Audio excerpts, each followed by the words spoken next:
Sir నమస్కారం sir. నమస్తే అండి. సార్ ఎన్టీ రామారావు గారు, ఏఎన్ఆర్ గారు, కృష్ణరాజు గారు, కృష్ణ గారు, శోభన్ బాబు గారు వీళ్ళ టైంలో పౌరాణిక చిత్రాలు వరుసగా వచ్చేసేవి. వీళ్ళందరూ కూడా పౌరాణిక చిత్రాల్లో యాక్ట్ చేశారు, సినిమాలు తీశారు. కానీ వీళ్ళ తర్వాత వచ్చిన జనరేషన్ లో ఎవరు కూడా ఈ పౌరాణిక చిత్రాల పైన ఇంట్రెస్ట్ చూపలేదు, అంటే చేయలేదు కూడా. ఈవెన్ చిరంజీవి గారు కూడా ఒక్క పౌరాణిక చిత్రం చేయలేదు. అది ఆయన ఎన్నోసార్లు సందర్భాలు చెప్పుకున్నారు, ఒకటన్నా తీయాలి అని చెప్పేసి. సో ఎందుకు మరి ఆయన తీయలేకపోయారు? అండ్ ఇప్పుడు ప్రజెంట్ వచ్చేసరికి అల్లు అర్జున్ గారు త్రివిక్రమ్ గారి కాంబినేషన్ లో ఒక పౌరాణిక చిత్రం రాబోతున్నట్టుగా నాగవంశి గారు చెప్పేశారు. సో చాలా కాలం గ్యాప్ తర్వాత వస్తున్న పౌరాణిక చిత్రం, మరి ఇది ఎలా ఉండబోతుంది? మరి ఇప్పుడు ఆ పౌరాణిక చిత్రాలు తీయబోయే అల్లు అర్జున్ గారే అని అనుకోవచ్చా? మరి మీరేం చెప్తారు సార్ దీనికి సంబంధించి? అంటే పౌరాణిక చిత్రం చిరంజీవి గారు చేయలేకపోవటం వెనకాల అంటే యాక్చువల్గా సుబ్బరామరెడ్డి గారు వీరార్జున అనే పేరుతో ఒక సినిమా చేయాలనుకున్నాడు ఆయన, పౌరాణికమే, చిరంజీవితోనే. ఇది స్ట్రేట్ రౌడీ టైంలో ఆయన మీడియాతో అన్నాడు, ప్రెస్తో అన్నాడు. అప్పుడు మీడియా కాదు, ప్రెస్తోనే అన్నాడు. ఆ వార్త వచ్చింది, బయటకు వచ్చింది. కానీ ఎందుకునో అది మెటీరియలైజ్ కాలేదు. అంటే చిరంజీవి గారు ప్రతి సినిమాలోనూ అంటే అప్పటి టైం ఆడియన్స్ని తన వైపు డైవర్ట్ చేసుకోవటం కోసం ఈ స్టార్డమ్ము, ఈ వ్యవహారాలు, దీనిలో ఆయన ఎక్కువ ఫోకస్ పెట్టడంతో ఆ టైంకి ఏం అవసరమో అవి చేసుకుంటూ వెళ్ళిపోయాడు. ఈ క్రమంలోనే టైం అయిపోయింది. ఇలా కాకుండా జానర్ ఫిక్స్ అయ్యి ఆ జానర్లో నడవటం అనే పరిస్థితి లేదు ఆ టైంలో. అందుకంటే ముందు జనరేషన్లో అది ఉండేది. రామారావు గారికి ఆయన పౌరాణికాలు చేశాడు, జానపదాలు చేశాడు, చారిత్రకాలు చేశాడు, సాంఘికాలు చేశాడు, అన్ని జానర్స్లోనూ వెళ్ళాడు ఆయన. సాంఘికాల్లో కూడా విషాదాంతాలు చేశాడు, చిరంజీవులు లాంటి సినిమాలు, రక్త సంబంధం లాంటి సినిమాలు, విజయవంతమైన సినిమాలు చేశాడు. అది అందులోనూ విషాదాంతం, చనిపోతాడు ఆయన, అవి చేశాడు, అది హిట్టే. అలాగే సరదా సినిమాలు చేశాడు, ఫోక్లోర్ జానపదాలు చేశాడు ఆయన. దీంతో పాటు ఒక రకంగా ఫ్యాంటసీ సినిమాలు చేశాడు, యమగోళ లాంటివి. ఇలా అన్ని జానర్స్లోనూ చేసాడు. ఆ అవకాశం దొరికింది ఆయన. ఓకే, అందరికీ అలాంటి అవకాశాలు దొరకటం కష్టం. చిరంజీవి గారు తన స్టార్డమ్ ఆ ఏరియాలో కొంత ఫిక్స్ అయి ఉండటంతో కథలకు సంబంధించి చాలా కేర్ తీసుకునేవాడు ఆయన. ఈ సందర్భంగా ఆయన కొత్త ఏరియాలో ప్రయోగాలు చేయటానికి కొంత ఇబ్బందికి గురయ్యాడు. దాంతో ఆ వైపు చూడలేదు ఆయన చూడలేదు, ఆయన డైరెక్టర్లు చూడలేదు. అప్పటికి జనరేషన్ మారింది ఇండస్ట్రీలోనే. ఆ మారిన జనరేషన్ అంటే కమలాకర కామేశ్వరరావు గారు వీళ్ళు వెళ్ళిపోయిన తర్వాత ఆ దిశగా ఎవరు చూస్తారు అనేది ఒక ప్రశ్న. ఓకే, అది అందుకని వీళ్ళెవరు పౌరాణికాల జోలికి రాలేదు. వీళ్ళ ఇన్ఫ్లుయెన్స్తో తర్వాత జనరేషన్ కూడా ఎవరు పౌరాణికాల వైపు చూడలేదు. ప్రధానంగా ఆ డైలాగ్స్ ఎవరు చెప్తారు అనేది, ఆ డైలాగ్స్ అలా ఉండాలి అనేది ఒకటి ఫిక్స్ అయి ఉంది. ఆ ఫిక్స్ అయి ఉన్నటువంటి డిక్షన్లో వెళ్ళకపోతే ప్రమాదాలు సంభవిస్తాయా అనేది ఒకటి. రామరాజ్యం అనే సినిమా బాగానే ఆడిందని చెప్తారు, కానీ లవకుశతో పోలిస్తే అదేమీ కాదు. ఎందుకు కాదు అంటే లవకుశకు ఉన్నటువంటి అడ్వాంటేజెస్ ఏమిటి? ఘంటసాల గారు ఆయన చేసినటువంటి సంగీతము, ఆ పాటలు, ఆ పద్యాలు అవేవి కూడా లేకుండా నడిచింది రామరాజ్యం.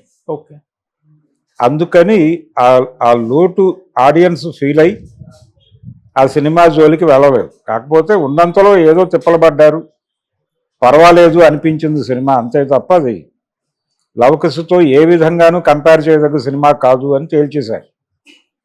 అందుకని ఇలాంటి ఏరియాలోకి వెళ్ళి మనం ఏదో చేద్దాం అనుకుని ఇంకేదో అయ్యి ఒక ఫెయిల్యూర్ మూట కట్టుకోవడం ఎందుకు అనే ఉద్దేశంతో వెళ్ళలేదు. రెండోది, ఆ రోజుల్లో మెడ్రాస్లో సెట్స్ అవైలబుల్గా ఉండేవి పౌరాణికాలకి, అందుకని ఈజీగా చేసేవాళ్ళు.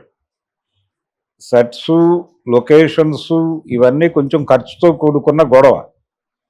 అందుకని ఎవరు ఆ ఏరియాలో రిస్క్ చేయడానికి సాహసించలేదు. ప్రధానంగా డైలాగులు, పద్యాలు ఎవరు పాడతారు, ఇవన్నీ ప్రశ్నలే. కానీ ప్రయత్నం చేస్తే దొరుకుతారు, ఉన్నారు, పాడేవాళ్ళు ఉన్నారు ఈ రోజుకి. అయితే మా దగ్గర ఉన్నటువంటి సింగర్స్ అనుకుంటే కుదరదు, కొంచెం ప్రయత్నం చేస్తే దొరుకుతారు. ఆ ప్రయత్నం చేసి దొరికించుకుని వాళ్ళతో పాడించుకుంటే అదొక వైవిధ్యంగా పెడుతుంది. ఓకే. ఆ ప్రయత్నం చేస్తారా అనేది చూడాలి. ఇప్పుడు త్రివిక్రమ్ అల్లు అర్జున్ చేయబోతున్నటువంటి సినిమాకు సంబంధించి బయటకు వచ్చిన సమాచారం ఇది కార్తికేయుడి కథ, కుమారస్వామి కథ అంటున్నారు. దేవతల సైన్యాధ్యక్షుడు, దీనిలో యాక్షన్ ఎపిసోడ్కి చాలా ఛాన్స్ ఉంది. ఇవన్నీ కట్టి ఆయన ఒక అంటే యాక్షన్ ఓరియంటెడ్ ఫ్యామిలీ సబ్జెక్ట్ చాలా ఉంది దానిలో. ఇలా ఒక ప్యాకేజ్ అంటే ప్రస్తుతం ఆడియన్స్ని కనెక్ట్ చేసుకోవటానికి తగ్గ ఎమోషన్స్ అన్నీ ఉన్నాయి ఆ కథలో. అందుకని దాని మీద డ్రైవ్ చేద్దామనే ప్రయత్నం చేస్తున్నాడు త్రివిక్రమ్ శ్రీనివాస్. ఆయనకి కూడా తన్ని తాను పాన్ ఇండియా మార్కెట్కి ప్రమోట్ చేసుకోవాల్సిన అవసరం ఏర్పడింది. ఇప్పుడు అల్లు అర్జున్తో సినిమా చేయాలనుకున్న ఏ డైరెక్టర్ అయినా పాన్ ఇండియా సబ్జెక్టే చేసుకోవాలి, అంతకుమించి వేరే ఆప్షన్ లేదు. గతంలో లాగా జులాయి తీస్తాను లేకపోతే దేశముదురు లాంటి సినిమాలు తీస్తాను అంటే కుదిరే పని కాదు. ఇప్పుడు ఆయనకు ఒక మార్కెట్ స్థిరమైంది కాబట్టి ఆ మార్కెట్ని టార్గెట్ చేసే సినిమాలు చేయాలి. ఆ మార్కెట్కి ఏం కావాలి? వేరే ప్రపంచంలోకి తీసుకెళ్లే సినిమాలు కావాలి. ఆ వేరే ప్రపంచంలోకి తీసుకెళ్ళడానికి ఈ కథలో స్కోప్ ఉంది. రెండోది, ఇది యూనివర్సల్ సబ్జెక్ట్, ప్రపంచం అంతా తెలిసిన కథ, పరిచయం ఉన్నటువంటి పాత్రలు. ఈ పాత్రల్లో ఏ కోణాన్ని ఈయన దర్శించాడు, ఏ కోణాన్ని మనకు చెప్పబోతున్నాడు అనేటువంటి ఒక క్యూరియాసిటీ క్రియేట్ అయిపోతే అల్లు అర్జున్ ఇమేజ్ మీద అది నడిచిపోతుంది. ఇది టార్గెట్గా పెట్టుకుని ఈ సినిమా చేస్తున్నారు. ఈ డైలాగ్ చెప్పడానికి సంబంధించినటువంటి సమర్థత, అలాగే ఈ జనరేషన్కి కనెక్ట్ అయ్యేటువంటి డైలాగులు రాసి వాటిని ప్రాపర్గా డెలివర్ చేసుకోగలిగిన భాష మీద పట్టున్నటువంటి దర్శకుడిగా త్రివిక్రమ్ శ్రీనివాస్కు ఒక పేరుంది. ఓకే. సో ఆ మేరకు ఆయన కసరత్తు చేస్తాడు. దీన్ని ఇతర భాషల్లోకి చేసినప్పుడు మనకు ఆల్రెడీ వెబ్ సిరీస్లు లేకపోతే ఏదో ఒక ఏరియాలో మహాభారతము మరొకటో వెబ్ సిరీస్లు గానో ఏదో పద్ధతిలో డ్రైవ్ చేస్తున్నటువంటి కొంతమంది రచయితలు వాళ్ళు ఉన్నారు. సో వాళ్ళ సహకారం తీసుకుని హిందీలోకి పంపు చేస్తారు. తమిళ్ ఇతర భాషల్లో కూడా రాయించుకోవచ్చు. అంటే ఒక ప్రాథమికమైనటువంటి స్క్రిప్ట్ రెడీ అయిపోతే దాన్ని అనువదించటం అనేది పెద్ద కష్టమేం కాదు. సో అలా ఆయా భాషల్లో దాన్ని సమర్థవంతంగా చెప్పగలిగిన వాళ్ళతో చెప్పించుకుంటూ అలా టోటల్ మార్కెట్ని క్యాప్చర్ చేయాలనేది ప్రోగ్రామ్. తన్ని తాను ప్రమోట్ చేసుకోవటం అనేది కూడా ఈ సినిమా ద్వారా ఒక పని అయిపోతుంది. ఓకే. తనకి ఇబ్బంది లేని కథ, తనకి అంటే ఆ ఏరియాలో కథకి సంబంధించి ఎవరినైనా అడగాలనుకున్నా ఆయన అడగగలడు, యాక్సెస్ ఉంది. ఏదైనా సందేహ నివృత్తికి కూడా ఆయన ఎవరిని పట్టుకోవాలో ఈయనకే తెలుసు, ఎవరి ద్వారా ఈ సందేహ నివృత్తి చేసుకోవచ్చో కూడా ఆయనకు తెలుసు. అందుకని అది డెఫినెట్గా ఆ ఏరియాలో కొంచెం గట్టిగానే కసరత్తు చేస్తాడు. అది కొంత నమ్మకం పెట్టుకోవచ్చు.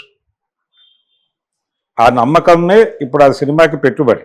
ఇప్పుడు అదే ఆయన మాట్లాడింది కూడా. అందుకని ఈయన ప్రయత్నం చేస్తున్నాడు. కానీ మిగిలిన డైరెక్టర్లకి ఆ ఏరియాలో ఏదైనా ప్రయోగం చేస్తే వికటిస్తే ఏమిటి పరిస్థితి అనేది ఆదిపురుష్ చూసాం. ఆదిపురుష్ ఆయన ఈ జనరేషన్కి కనెక్ట్ చేయాలి అనే ఉద్దేశంతో ఒక కామిక్ వరల్డ్లోకి వెళ్ళే ప్రయత్నం చేశాడు. అది మిస్ఫైర్ అయింది. మిస్ఫైర్ అయ్యి అదొక డిజాస్టర్ మూవీగా మిగిలినప్పుడు అసలు ఈ జనరేషన్కి పౌరాణికాలు తీయటం వచ్చా అనేటువంటి ఒక ప్రశ్న మొదలైంది. ఈ ప్రశ్నకి సమాధానం చెప్పే ప్రయత్నం ఇప్పుడు త్రివిక్రమ్ చేయబోతున్నాడు. కొంచెం పవర్ఫుల్గానే చెప్పబోతున్నాడు. ఓకే. ఇది వర్కౌట్ అయిపోతే పౌరాణికాలు చేయాలంటే తెలుగు వాళ్ళే చేయాలి అనేది ఒక అభిప్రాయం ఉంది ఇంతకుముందు. ఆ అభిప్రాయం ఇప్పుడు స్థిరపడుతుంది త్రివిక్రమ్ ప్రాపర్గా ఈ ప్రాజెక్టును ముందుకు తీసుకెడితే. అందుకని ఏ విధంగా చూసినా ఇది ఒక రకంగా బాహుబలి ప్రారంభించేటప్పుడు రాజమౌళి కండిషన్ ఏంటో ఇప్పుడు త్రివిక్రమ్ శ్రీనివాస్ కండిషన్ కూడా అదే. ఓకే. కొంచెం టైం తీసుకుని అట్లీ సినిమా కంప్లీట్ అయిన తర్వాత ఈయన ఇవన్నీ ప్రిపేర్ చేసుకుని వెళ్ళాలి. ఈ ప్రిపేర్ చేసుకుని ఈ ప్రాజెక్టును ప్రాపర్గా తీసుకెళ్తాడని అయితే అనుకోవచ్చు. బాలకృష్ణ గారు మధ్యలో నర్తనశాల అని ఒక సినిమా తన దర్శకత్వంలోనే చేయాలనుకున్నాడు. ఓకే. అనుకుని ప్రారంభించాడు. ఏది ఈ లక్ష్మీ నరసింహ టైంలో. కానీ సౌందర్య గారు చనిపోవటంతో అది ఆగిపోయింది ఆ ప్రాజెక్ట్. కానీ ఆ షూట్ చేసిన వరకు వాళ్ళు ఎడిట్ చేసి ప్రపంచం ముందు ఉంచారు. అంత జనరంజకంగా అయితే అనిపించలేదు. దానిలో ఆయన ఈ తరం వీళ్ళనే తీసుకున్నాడు, అభిమన్యుడిగా ఉదయ్ కిరణ్ని ఇలా తీసుకున్నాడు. కానీ ఏది కూడా అంత గతంలో చూసిన సినిమాల తాలూకా ఫీల్ కలిగించలేకపోయింది ఏ విధంగా చూసినా కానీ. అందుకని అక్కడే భయం వేస్తోంది ప్రజెంట్ డైరెక్టర్లు అందరికీ. బాలకృష్ణ గారు కొంత అనుభవం ఉంది ఆ ఏరియాలో. రామారావు గారు చేసినటువంటి చాలా సినిమాలకు ఇతను కూడా పనిచేశాడు. పని చేయటం వలన అంటే ఆ ధోరణిని పట్టుకున్నాడు. కానీ రామారావు గారు ఎక్కడ విజయం సాధించేవాడు అంటే దానిలో ఒక కొత్త పద్ధతిలో చెప్పేవాడు. కంటెంట్ కొత్తగా ఉండేది. ఆ కొత్తగా ఉండటం వలన జనాలు కనెక్ట్ అయ్యేవాడు. దానవేరు సూరకర్ణ ఎందుకు కనెక్ట్ అయింది ఆడియన్స్కి? 77లో రిలీజ్ అయినప్పుడు సమాజంలో ఉన్న అన్రెస్ట్ని ఆయన తన సినిమాలో కొంత మేరకు తడిమే ప్రయత్నం చేశాడు. అందుకని కనెక్ట్ అయిపోయి అది హిట్ అయిపోయింది. అంటే పౌరాణికాన్ని పౌరాణికంగా తీస్తే ఒక పద్ధతి, పౌరాణికాన్ని అడ్డం పెట్టుకుని ప్రజెంట్ సొసైటీని టార్గెట్ చేస్తూ కొన్ని ప్రశ్నలు సంధించటం అనేది ఒక పద్ధతి. ఆ రెండో పద్ధతిని ఆయన ఎంచుకున్నాడు ఎన్టీఆర్. ఆ పద్ధతిలో జనాల్ని అప్పుడప్పుడు కనెక్ట్ అయ్యేవాడే. కనెక్ట్ అయినప్పుడు అవి పెద్ద విజయాలు సాధించాయి. ఓకే, అది ఆయన ధోరణి. ఆ ధోరణిలో వెళ్ళేవాడు ఆయన. అది అందరికి ఇప్పుడు వర్కౌట్ అవుతుందా అనేది ప్రశ్న. ఇప్పుడు త్రివిక్రమ్ గారు ఆ ప్రయోగం డెఫినెట్గా చేయడు. ఓకే. రెండోది బాలకృష్ణ గారి సినిమా ప్రాపర్గా లేకపోవడానికి కారణం ఎన్టీఆర్లో కనిపించేటువంటి ఈ ధోరణి, ఈ భావజాలానికి సంబంధించిన ధోరణి కూడా ఆ సినిమాలో కనిపించదు. అందుకని ఏదో డల్గా వెళ్ళిపోతుంది సినిమా అనిపిస్తుంది. టెక్నికల్గా బాగోకపోయినా కానీ కంటెంట్ సైడ్ బలంగా ఉండటం వలన దానవేరు సూరకర్ణ పెద్ద హిట్ అయింది. అందులో దారాలు కనిపిస్తాయి. టెక్నికల్గా చాలా గందరగోళంగా ఉంటుంది సినిమా. ఎడిటింగ్ గందరగోళంగా ఉంటుంది. ప్రతిదీ గందరగోళమే. అయినప్పటికీ ప్రజలు చూశారు. వాళ్ళకి కంటెంట్ కనెక్ట్ అయింది.